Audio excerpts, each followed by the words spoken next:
G'day folks, first impressions here of Townsfolk Tussle. So I've just set up and have literally halfway through my first turn and kind of wanted to share some ideas of gameplay now that I kind of am understanding the basics. So basically the way this works is you draw, you can see on the left hand side of the board here, you draw 4 ruffians at random. You don't know what they're going to be. You reveal the first one, and I revealed the king and queen, right? The royal twins.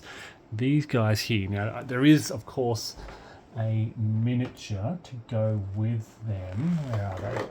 Here's a miniature, but they're not painted yet. And I thought I'd add a bit of colour, so I'm using the standees. The game comes with both these miniatures, and they look really cool, or the standees. I just thought I'd add a bit of colour to my first game and play with the standees for both the ruffians and my characters. So that's what I'm doing.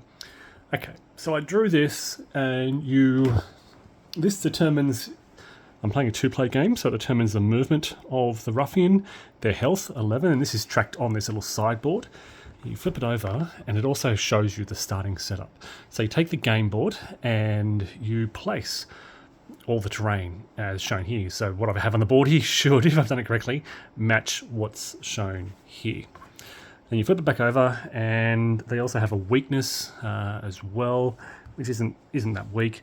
They're also at chump level. They're the first ruffian I face, so this is the special rule, which in this case is nothing. They then take their turn, and they have a deck of cards just off camera here. And the first thing they did was a royal dispute. The king and queen seem to be bickering with each other, a lover's quarrel perhaps. And much like this is very much like Kingdom Death Monster, there are decks specific to the ruffians, much like in Kingdom Death Monster with the monsters. You resolve this basically one step at a time. You determine the target, all townsfolk within 2 squares. There were none. All right, so based on starting setup, I was too far away. All targets, in this case none, take a damage, and then move the king and queen towards the furthest townfolk. So they've moved towards my character, Granny Melba, over there. She was the furthest away.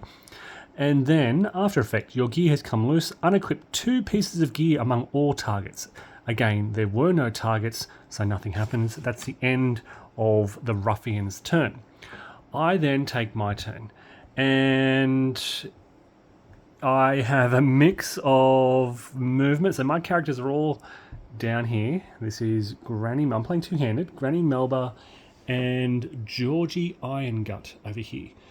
Now they have some starting items, so this is Georgie's starting item, this is Granny's starting items. They could also go shopping, so Granny bought a loner's trench coat.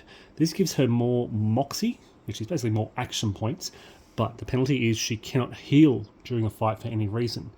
Georgie bought some sandals, and I love this.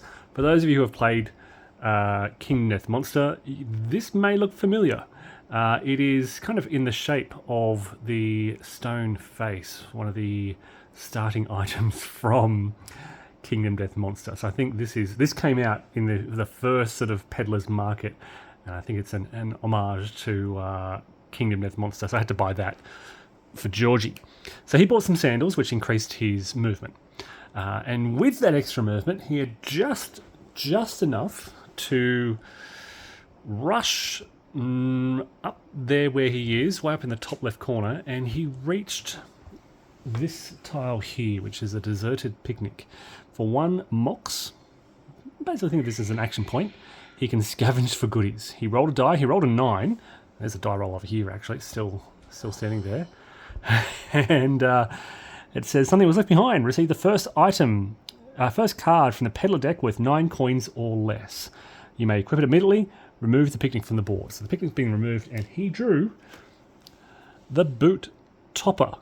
A bit of headgear, which gives him +2 movement. It's worth 8. So perfect item for him to draw. He's now super fast. He's moving at 7 movement points. So he's our mobile dude.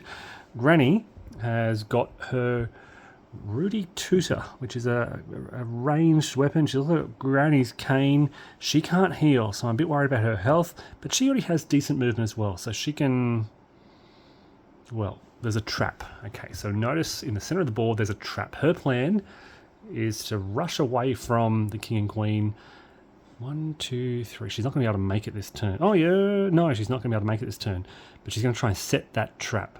And there are these other buildings where there's the. So this is the trap, the bear trap. There's also the wishing well that we can interact with, the mushroom grove, Doc's hut, and the tool shed. The plan was to keep Granny out of the way, but this ruffian, the king and queen, have decided to rush towards her. Having said that, as I said, I've just had Georgie's turn. I'm about to take Granny's turn. She might run away and maybe have a shot at the ruffian. It has got, or they have got, the king and queen have got 11 health points and 6 movement. So I think they're going to be able to keep chasing Granny. As I said, I've only just started. I've had the king and queen's turn, and I've had Georgie's turn, and yeah, it's very reminiscent. It is clearly kind of inspired by Kingdom Death Monster, cooperative. Oh, I should point out also the players they've got their little goals. I can't remember what these are called, but these are their goals they're striving to pursue. They start the game with 3 goals each, none of which can be achieved. They also draw a town event each, and Georgie has drawn a secret town event, which is where if the other person is when other townsfolk consumes a consumable, they reveal this, and the consumable has no effects. This is something they have to do. So events can be good, can be bad, and Granny's event was a no effect. Nothing happened. All right, folks, so as I said, I'm diving into this, getting started. It is a boss battler. It is, as I said, very reminiscent of Kingdom Death Monster, but with a kind of, it's more colourful. It still has that horror theme. It still has that, let me show you the deck. Here it is. This is the monster deck. These are their action cards. This determines what they do, health and movement down here.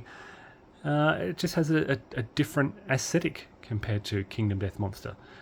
So far, it's going well. I'm enjoying it. All right, folks, I'll report more soon. Thanks for watching.